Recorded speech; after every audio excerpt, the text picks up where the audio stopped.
Welcome to DDR9 news. మొదటగా ఈనాడు దినపత్రికలో వచ్చిన ప్రధాన అంశాలను ఒకసారి విశ్లేషిద్దాం. రహదారి జలమయం, తెలుగు రాష్ట్రాల మధ్య రాకపోకలు బంద్. రైలు దారి మాయం, పల్లె పట్నం కన్నీటిమయం. కుంభవృష్టితో రాష్ట్రం అతలాకుతలం. ఉమ్మడి ఖమ్మం, వరంగల్, నల్లగొండ జిల్లాల్లో భారీ వర్షం. ఖమ్మం జిల్లాలో వరదల్లో చిక్కుకున్న 110 గ్రామాలు. మున్నేరు పోటెత్తడంతో ఖమ్మం నగరంలో 10 అడుగుల మేర వరద.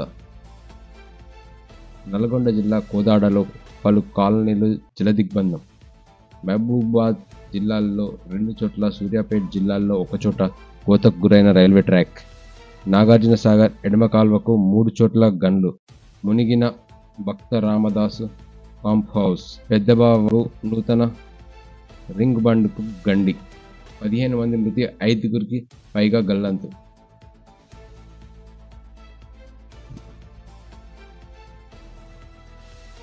బెజవాడ గజగజ. సహాయక చర్యలన్నీ ముమ్మరం చేయండి, సీఎం రేవంత్ రెడ్డి. ఆరోపణలు అధికారులకే అందలం.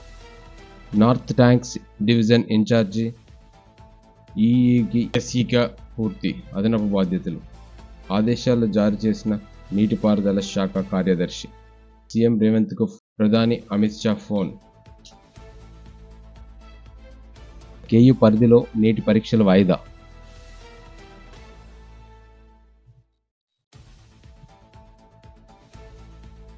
ఆకట్టుకున్న ఫ్యాషన్ షో. మూసిన జాతీయ క్రీడా వారోత్సవాలు. హన్మకొండ చౌరస్తాలో వరద నీరు. విస్తారంగా వర్షాలు. చినుకు వరదై, కునుకు కరువై. ఇది వరంగల్ జిల్లాలోని ప్రజల పరిస్థితి. కాజీపేట్లో ప్రధాన రహదారిపై వరద నీరు.